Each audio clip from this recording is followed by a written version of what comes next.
चलो, तो ये जो क्लास है स्टूडेंट, उसी क्लास का एक्सटेंशन है, समझ गए ना। The personal data protection bill 2019 ये इंट्रोड्यूस किया गया था लोकसभा में दिसंबर 11, 2019 को, ठीक है ना। और इसमें कोशिश यही था ताकि जो पर्सनल डेटा है इंडिविजुअल का, उसको प्रोटेक्ट किया जा सके। और उसके लिए जरूरी क्या है, डेटा प्रोटेक्शन अथॉरिटी उसके लिए क्रिएट किया जा सके as a body, as a regulator, जो रेगुलेट करेगा। तो कहाँ कहाँ ये पर्सनल डेटा प्रोटेक्शन बिल तुम्हारा लागू होता है, कौन सा एंटिटी के ऊपर लागू होता है ये चीज। तो bill governs the processing of personal data bye, यानी कि पर्सनल डेटा को कौन प्रोसेस कर सकता है, नंबर वन सरकार, गवर्नमेंट, बताए थे ना गवर्नमेंट कर सकता है। वेलफेयर, अपना वेलफेयर स्कीम को डिस्चार्ज करने के चक्कर में पिछली बार बताए थे ना, बट वहां पे चांस रहता है कि गड़बड़ कर सकता है सरकार, ठीक है। तो सरकार को बोला जा रहा है कि यस, पर्सनल डेटा सरकार कर सकता है, यानी कि सरकार के ऊपर निगरानी होगा। दूसरा क्या, कोई भी कंपनी जो भारत में है, भारत का कंपनी। तीसरा क्या कि फॉरेन कंपनी जो भारत में वो इस्टेब्लिश्ड है। तो ये तीनों स्टेक होल्डर है, सरकार हो, इंडियन कंपनी हो या फॉरेन कंपनी जो इंडिया में सेटल हो गया है, ये तीनों ही एज अ डेटा फिड्यूसरी के रूप में आ सकता है। कहने का मतलब ये है। और हमारा जो मेन जो प्रिंसिपल डेटा है उसका डेटा को जो यूज़ कर सकता है। बट वही बात है, जब डेटा यूज़ करेगा तो उसको बताना पड़ेगा कि इसलिए हम डेटा यूज़ कर रहे हैं। तो वही चीज़ लिखा गया वहाँ पे कि पर्सनल डेटा का मतलब तुम लोग जानते हो। पर्सनल डेटा का मतलब होता है कि कोई भी ऐसा चीज़, कोई भी ट्रेड्स, कोई भी आइडेंटिटी, कोई भी चीज़ हो सकता है जिसके वजह से डायरेक्टली और इनडायरेक्टली तुम्हारा आइडेंटिटी क्रिएट हो। यही नहीं बताए थे पर्सनल डेटा का मतलब आइडेंटिटी तुम्हारा क्रिएट हो। और इस बिल में ये भी बताया कि personal data as a sensitive personal data, यानी कि जो क्रिटिकल पर्सनल डेटा का मतलब क्या होता है, जैसे फिनेंशियल डेटा, हमारा एटीएम कार्ड, हमारा अकाउंट नंबर, ठीक है। बायोमेट्रिक डेटा, यानी बायोमेट्रिक डेटा मतलब क्या हुआ, ये देखो, ये हो गया, इरिस हो गया, रेटिना हो गया, कास्ट हो गया, रिलीजन हो गया, पॉलिटिकल बिलीव हो गया, या और भी हो सकता है। यदि सरकार ने स्पेसिफाइड कर दिया तो सरकार और भी लेके आ सकती है। और सरकार बोल सकती है कि सेंसिटिव पर्सनल डेटा में और भी कुछ चीज़ हो सकता है, तो सरकार ऐड कर सकती है। क्यों, अब देखो होता क्या है, समझो, ये बिल है बाबू, बिल बनता है एक्ट। एक्ट पर्याप्त नहीं होता है, एक्ट होता है स्केलेटन, उसको जान भरता है वो डेलीगेटेड लेजिस्लेशन भरता है। डेलीगेटेड लेजिस्लेशन मतलब क्या होता है, रूल्स एंड रेगुलेशन। और रूल्स और रेगुलेशन कौन बनाता है, एग्जीक्यूटिव बनाता है। लॉ बहुत ही स्केलेटन फॉर्म में होता है स्टूडेंट, और लॉ से ही पावर डिराइव करके उसी के हिसाब से डिराइव करके रूल्स और रेगुलेशन बनता है। तो वही बोला कि सरकार जो भी चीज़ को डिफाइन कर देगी कि पर्सनल सेंसिटिव डेटा है तो बाद में ऐड किया जा सकता है, वही चीज़ वहाँ बताया गया है। और उसके लिए अथॉरिटी से वो कंसर्न करेगा, कौन सा अथॉरिटी से, डेटा प्रोटेक्शन अथॉरिटी से कंसर्न करेगा। और भी जो सेक्टोरल रेगुलेटर है, यानी कि आसपास का कोई हो सकता है, इलेक्ट्रॉनिक्स का हो, कोई इंफॉर्मेशन का हो, और अलग अलग स्टेक होल्डर, उससे भी रजामंदी लेके तो डिसाइड कर सकते हैं सरकार कि पर्सनल सेंसिटिव डेटा और क्या हो सकता है, और वहाँ पे ऐड कर सकते हैं। समझ में आ गया ना। आगे देखो तो क्या क्या ऑब्लिगेशंस डेटा फिड्यूसरी के ऊपर, कौन कौन होगा डेटा फिड्यूसरी, सरकार, इंडियन कंपनी और फॉरेन कंपनी जो इंडिया में स्टैब्लिश है। तो देखो इन लोगों के ऊपर क्या होगा कि डेटा फिड्यूसरी वो एंटिटी है या वो इंडिविजुअल है जो क्या करेगा, तुम्हारा पर्सनल डेटा को प्रोसेस करेगा पर्पस के लिए, है ना। बट उसी पर्पस के लिए करेगा जिस पर्पस के लिए उसको चाहिए, और जिस पर्पस के लिए उसने डेटा प्रिंसिपल से अनुमति लिया है। सही बात है ना। तो प्रोसेसिंग क्या होना चाहिए, पर्पस के लिए होना चाहिए। कलेक्शन भी हुआ है तो उसी पर्पस के लिए होना चाहिए। स्टोरेज भी होना चाहिए तो उसी पर्पस के लिए होना चाहिए। बात समझ में आ गया ना। स्टोर कहीं पे, सर्वर इंडिया के अंदर ही, डेटा लोकलाइजेशन। फॉर इंस्टेंट कहने का मतलब ये है कि पर्सनल डेटा आप जो प्रोसेस करोगे वो स्पेसिफिक, क्लियर और लिजिटिमेट पर्पस के लिए करोगे, गलत तरीके से नहीं होना चाहिए। डेटा ले आए और दे दिए तुम एडवर्टीजमेंट इंडस्ट्री को, तो दिक्कत हो जाएगा। डेटा किस लिए लाया था सरकार ने, हमसे परमिशन लिया था कि बस सेंसस के लिए हम ले रहे हैं, तो भाई सेंसस के लिए यूज़ करो ना। हमारा मोटापा का यूज़ करके आए तुम हमारा एडवर्टीजमेंट बढ़ा रहे फालतू का। जैसे ही पता चल गया कि जी कुमार मोटा हो गया और हम फेमस हो जाए लेट से, और हम फेमस हो गया और हम मोटा हो गए, मोटा पहले से ही है, चलो फेमस हो गए, दुनिया भर का च्यवनप्राश लेके ये वो लेके आएगा ऐड लेके, जी कुमार है, पैसा तो कमा ही रहा होगा, अब बढ़िया से खाएगा हॉर्लिक्स बैठ के, ये च्यवनप्राश देखो। बट हम इसके लिए नहीं दिए थे, हम इसके लिए दिए थे कि भाई सर्वे हो रहा है, ज़रूरी है। तो इसलिए बोला जा रहा है कि पर्पस जो होना चाहिए आपका स्पेसिफिक होना चाहिए, क्लियर होना चाहिए और लिजिटिमेट पर्पस के लिए होना चाहिए। समझ गए ना। आगे देखो, additionally all data fiduciary must undertake certain transparency. सही बात है ना, जितने भी डेटा फिड्यूसरी है, डेटा फिड्यूसरी कौन होगा? सरकार, इंडियन कंपनी या फॉरेन कंपनी जो भारत में स्टैब्लिश्ड है, इसको बहुत ही ट्रांसपेरेंट तरीके से और अकाउंटेबिलिटी के साथ करना होगा। अकाउंटेबिलिटी के साथ करने का मतलब क्या है कि जब आप डेटा यूज़ कर रहे हो तो ध्यान रहे डेटा इंक्रिप्शन हो और डेटा को गलत यूज़ ना किया जाए। फेसबुक में देखता है ना तुम लोग, नीचे लिखता है ना एंड टू एंड इंक्रिप्शन। हाँ वही फेसबुक में, सॉरी फेसबुक बोले व्हाट्सअप पे ज़्यादा होता है ये सब। तो एंड टू एंड इंक्रिप्शन का मतलब क्या है? कुछ भी तुम भेजो इधर से उधर से, दोनों के बीच में ही है वो। तो इस तरह का चीज़ को बहाल करना होगा। बात समझे। दूसरा क्या है, पिछले बार देखे थे ना कि ग्रीवेंस रेडिसल मैकेनिज्म होना चाहिए, एक ऑफिसर भी होना चाहिए, डेडिकेटेड ऑफिसर। तो बिल्कुल वही करना है आपको, ग्रीवेंस रेडिसल मैकेनिज्म बनाना है ताकि कोई भी इंडिविजुअल को दिक्कत हो जाए और डेटा आप कलेक्ट किए हो दूसरे तरीके से यूज़ कर रहे हो और कंप्लेंट करना है तो बिल्कुल जाके वो कंप्लेंट कर सकता है इस तरह का मैकेनिज्म में जाके।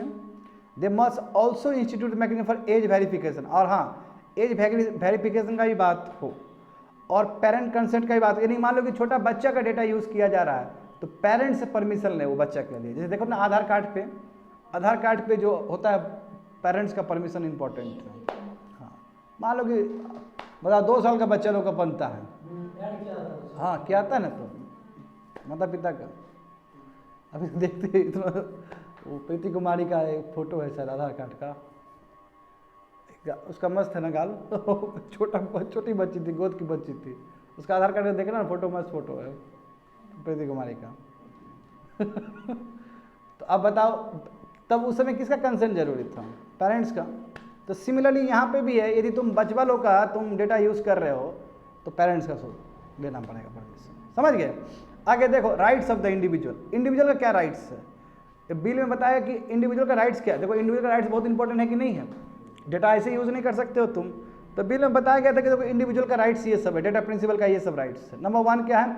ऑब्टेन कन्फर्मेशन, यानी कि कन्फर्मेशन लेना फिड्यूसरी से कि भाई जो पर्सनल डेटा लिया है तुम प्रोसेस कर लिया तो भाई राइट टू फॉरगेटन भी है, डिलीट करो उसको, वहाँ से हटाओ, या कहाँ तक प्रोसेस किया या क्या चीज़ के लिए प्रोसेस कर रहे हो, ये पूछने का अधिकार पूरा डेटा प्रिंसिपल को है, यानी कि हमको है, हमारा डेटा यूज़ किया जा रहा है। और ये बोला कि मान लो कोई डाटा पुराना डेटा था और उसमें नया ऐड करना है तो हम बोल देंगे कि देखो पहले का था वो थोड़ा गड़बड़ी है, नया डेटा ले लो। तो यानी कि करेक्शन करवा सकते हैं, कोई इनएक्यूरेट डेटा है आपका, इनकम्प्लीट कोई डेटा है या out of date personal data है तो उसको भी आप ठीक करवा सकते हो। समझ गए ना, ये भी डेटा प्रिंसिपल का अधिकार है। मान लो ना आप फेक डेटा दे दिए या फिर पुराना डेटा है जो मैच नहीं कर रहा है, जैसे मान लो फोटो वही बोले अभी जैसे बोल रहे थे ना, बचपन का फोटो था वो दे दिए, वो मैच ही नहीं कर रहा अभी, तो हम बोलेंगे कि उसको करेक्ट करिए, मेरा फोटो अभी का ले लीजिए। तो वो इतना इंपॉर्टेंट यदि होगा तो हम ऐसा कर सकते हैं। तीसरा देखो, have personal data transfer to any other fiduciary in certain circumstances. और देखो ऐसा कई बार होता है कि हम ये बोल सके डेटा फिड्यूसरी को कि भाई तुम्हारा जो डेटा है रखे हो ना वो दूसरे को ट्रांसफ़र कर दो, हम बोलेंगे तो कर देगा। क्योंकि ऐसा बहुत सारा सिचुएशन आता है स्टूडेंट जहाँ पे एक डेटा फिड्यूसरी जो हमारा डेटा रखा है और हमको ज़रूरत है कि वो डेटा दूसरे फिड्यूसरी के पास जाए for the work, for my work, ठीक है, तो उस समय हम ट्रांसफ़र करवा सकते हैं, ये भी अधिकार है। Restrict continuing disclosure of their personal data bye fiduciary, वही मतलब राइट टू फॉरगेटन, यानी कि पूरा अधिकार है कि एक बार ले लिया ना डेटा, अब डेटा इरेज कर दो, डिस्प्ले से ख़त्म कर दो, ये पूरा अधिकार है। समझे।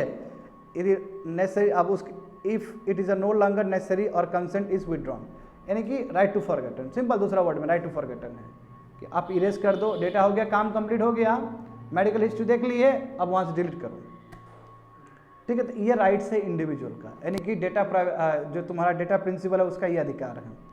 आगे देखो student, ground for processing personal data, आखिर किस आधार पे आप पर्सनल डेटा को प्रोसेस करोगे, कंपाइल करोगे, स्टोर करोगे, किस आधार पे? तो देखो यहाँ पे दिया गया है, the bill allow us processing of data bye fiduciary only if consent is provided by the individual. यदि इंडिविजुअल ने कंसेंट दिया है, अप्रूवल दिया है, तभी जाके फिड्यूसरी ओके कर सकता है। हाँ कुछ सर्कमस्टेंसेस है, पिछले बार देखे थे, ठीक है, वो अपने जगह पे है। हाँ हाउएवर इन सर्टन सर्कमस्टेंसेस आप पर्सनल डेटा को प्रोसेस कर सकते हो बिना कंसेंट का, ठीक है। वो सर्कमस्टेंसेस क्या है? यदि स्टेट को चाहिए और कोई बेनिफिट पहुंचाना है इंडिविजुअल्स को, तो तो उस समय कर सकती है स्टेट, यानी कि वेलफेयर मेजर्स लेना है यार, उस समय कर सकता है ना।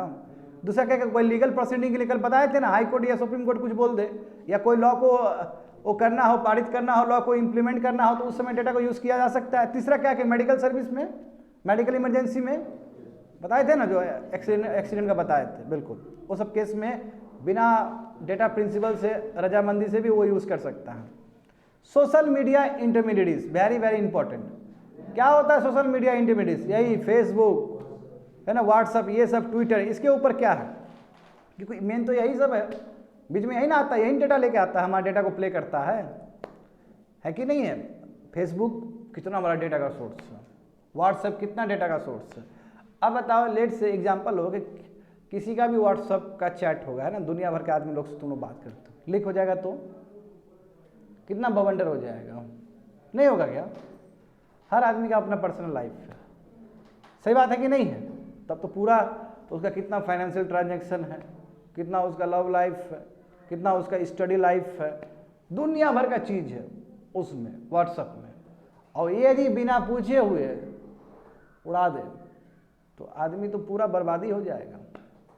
और यही चीज़ हो रहा था चाइनीज़ वाला ऐप में, देख रहे थे ना, न्यूडिटी वाला फोटो डाल दे रहा था और कॉल करके बोल दिया था, वहीं से निकाल लेता था डेटा।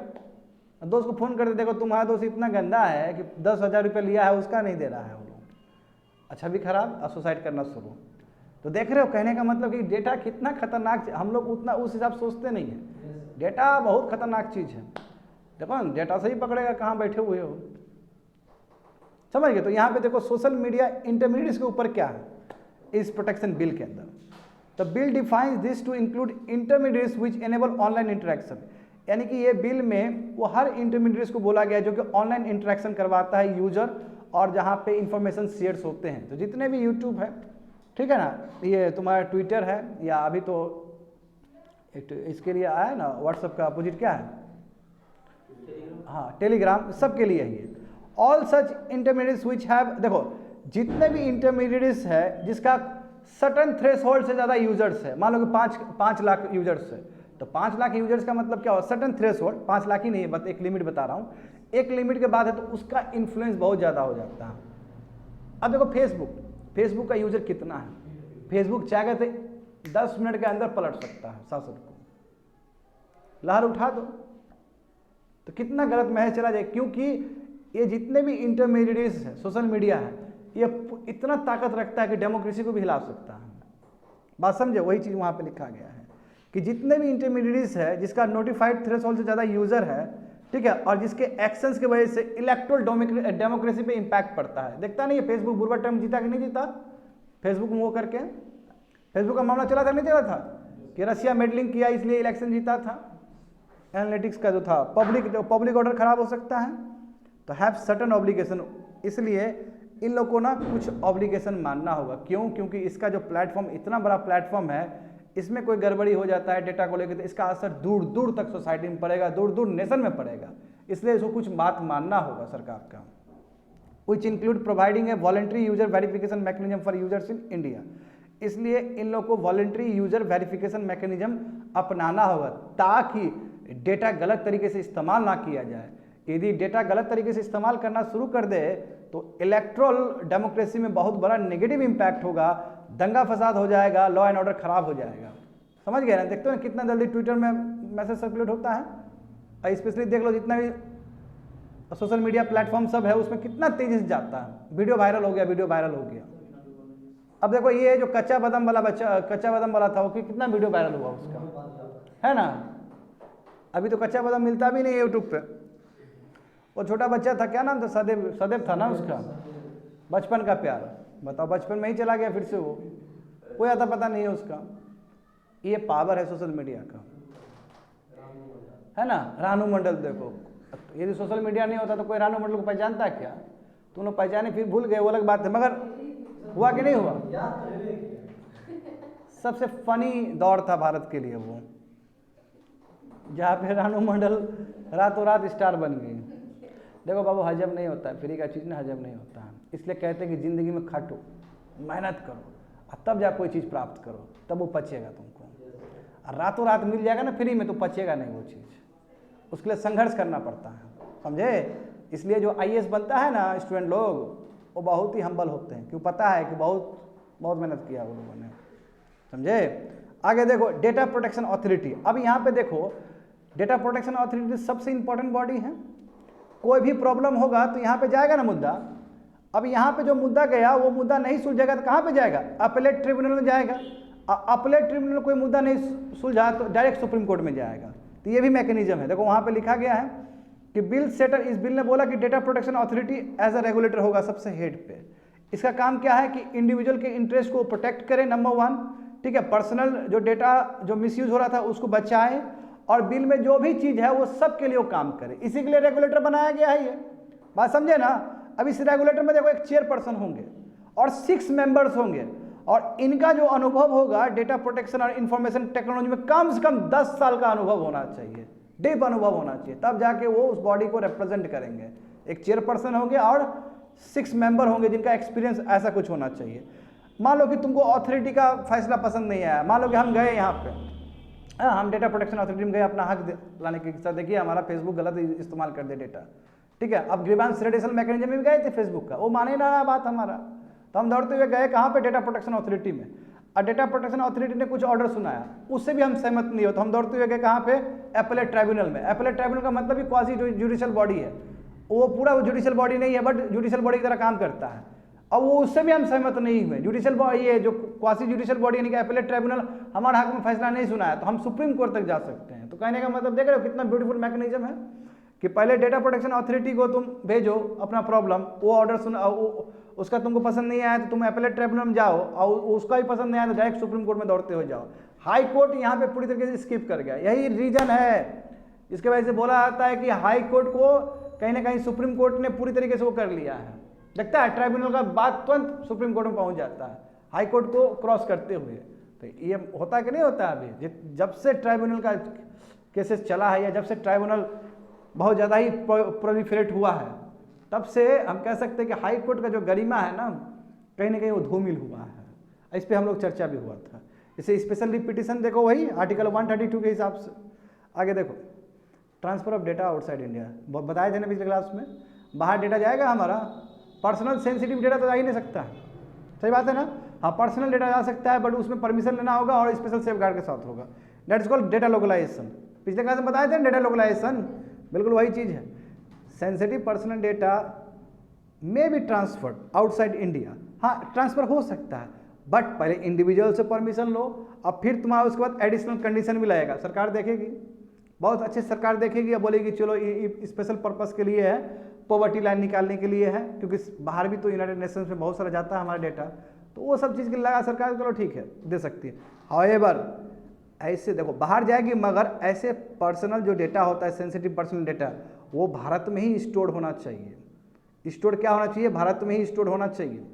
और certain personal data notified as a critical data, तो वो केवल गवर्नमेंट ही process, data by the government can be only done, यानी कि सरकार का मामला, सरकार के हिसाब से देखा जाए तो जितने भी पर्सनल डेटा है जो कि क्रिटिकल पर्सनल डेटा होगा उसको भारत में ही तुम प्रोसेस कर सकते हो और भारत में ही रख सकते हो। बाहर ले जाना इतना आसान नहीं है, बाहर ले जा सकते हो बहुत ही एक्स्ट्रा ऑर्डिनरी कंडीशंस में, उसके लिए स्पेशल सेफ गार्ड वहाँ पर रहेगा। समझ गए ना? आगे देखो एग्जम्पशन, तो ठीक है ये तो समझ गए कि क्या कहाँ कहाँ लगेगा, कहाँ कहाँ डेटा जा सकता है नहीं जा सकता है, डेटा लोकलाइजेशन। मगर कौन से सर्विस के ऊपर एग्जम्पशन है, कहाँ पे सरकार आंख बंद करके डेटा यूज़ कर सकती है किसी का, तो वही बात है। देखो इसमें लिखा गया कि सेंट्रल गवर्नमेंट को एग्जाम किया गया है, ठीक है, सेंट्रल गवर्नमेंट या उसके एजेंसी को एग्जाम किया गया है। जैसे एग्जांपल देखो, जब बात हो सिक्योरिटी ऑफ स्टेट का, पब्लिक ऑर्डर का, सॉवरेनिटी का और इंटीग्रिटी का, या friendly relation with foreign states का, ये सब मामला में सरकार नहीं पूछेगी किसका डेटा है, झट से यूज़ करेगी। क्यों? ये बहुत इंपॉर्टेंट है, कंट्री का इंटीग्रिटी सबसे ज़्यादा इंपॉर्टेंट है ना। मान लो कोई टेररिस्ट है, उसको पूछ के लोगे क्या डेटा उससे? झट से डेटा लो और पकड़ो दबोचो और उसको जेल में डालो और वहाँ उसको खिलाओ। समझ रहे हो ना? तो इसलिए अब फ्रेंडली रिलेशन देखो कितना इंपॉर्टेंट है। मान लो कि ये कोई आदमी नेपाल के बारे में गलत बोल रहा है और उसे नेपाल और इंडिया का रिलेशन खराब हो रहा है, तो उसे पूछ के डेटा लेंगे क्या हम? उसका पहले ट्विटर ब्लॉक करेंगे और फिर धरेंगे, कोपचे में ले जाएंगे, दो पिलाएंगे उसको आराम से। तो ये भी इंपॉर्टेंट है फ्रेंडली रिलेशन। बताओ तो फ्रेंडली रिलेशन कहाँ पे बात किया है, कौन सा डीपीएसपी में बात किया गया है? आर्टिकल 51 में। 51A क्या है बताओ तो? वेरी नाइस, समझ गए ना। 1 सेकंड देखो, सेकंड क्या है? For preventing incitement to commission of any cognizable offence, यानी कोई ऑफेंस होने वाला, कॉग्निजेबल ऑफेंस होने वाला, कॉग्निजेबल मतलब मान लो कि दंगा फसाद होने वाला है, ठीक है, तो ऐसे केस में तुम पहले ही डेटा को देख के ना अरेस्ट करवा लो बिना वारंट का, क्योंकि भाई बहुत बड़ा दंगा हो जाता, बहुत बड़ा दिक्कत हो जाता। तो तुमको पहले से पता चला गतिविधि है स्टेट में, किसी डिस्ट्रिक्ट में ऐसा गतिविधि हो रहा है कि दंगा हो जाएगा, रॉयट्स हो जाएंगे, लॉ एंड ऑर्डर खराब हो जाएगा, तो उस समय वारंट लाओगे तो दिक्कत हो जाएगा ना, जुडिशरी से वारंट लेने जाओगे क्या? उस समय तुम पर्सनल डेटा के बेसिस पे ही खुद प्रोसेस कर रहे हो, देख रहे हो एंड दबोचो उसको जाके, तो ऐसे केस में हो सकता है। समझ गए ना? वही कॉग्निजेबल ऑफेंस। कॉग्निजेबल ऑफेंस का मतलब है कि बहुत खतरनाक है, कॉम्प्रोमाइज़ नहीं हो सकता है इस पर। हाँ, नॉन अवेलेबल है वो, बिल्कुल।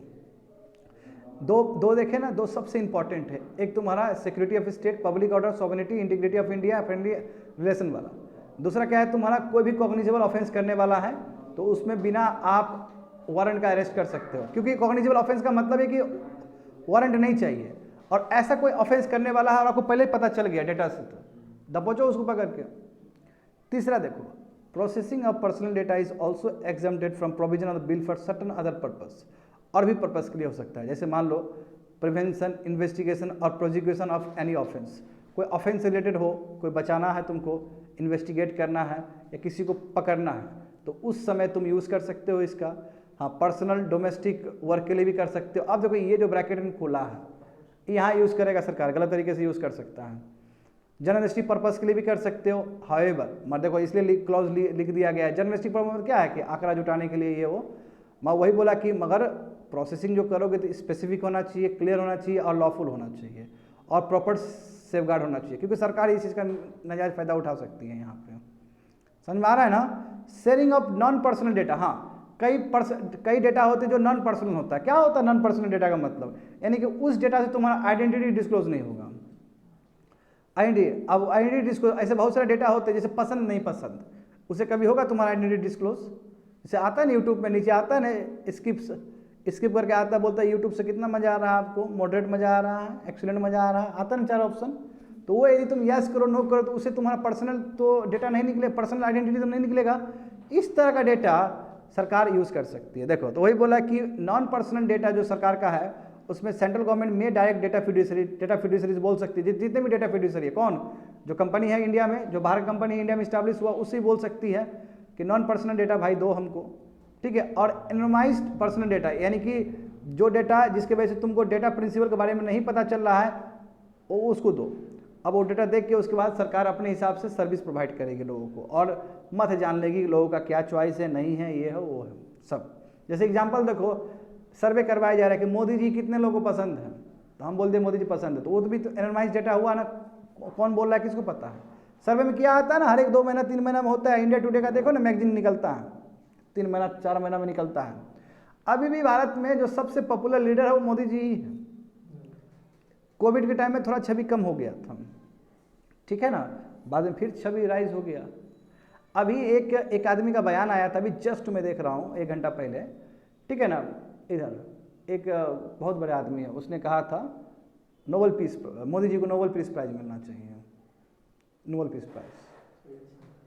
हाँ ऐसे कुछ बाहर का ही आदमी है, नोबेल पीस प्राइज मिलना चाहिए मोदी जी, क्योंकि मोदी जी बोलते हैं तो युद्ध रुक जाता है, बात मानता है। अब कुछ बढ़ा दिया है नहीं लिटरली सही बोल रहे, मतलब वो जो बोला वो बोल रहे हैं।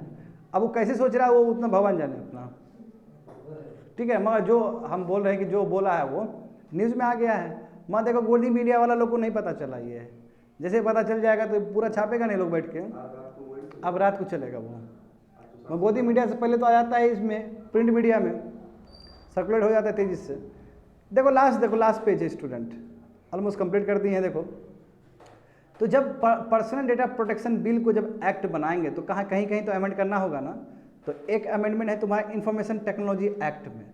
इस एक्ट में ये लिखा गया है कि यदि आप पर्सनल डेटा को प्रोटेक्ट नहीं कर पाया, कोई कंपनी पर्सनल डेटा को प्रोटेक्ट नहीं कर पाया तो उसको कंपनसेशन देना होगा as per the information technology act 2000।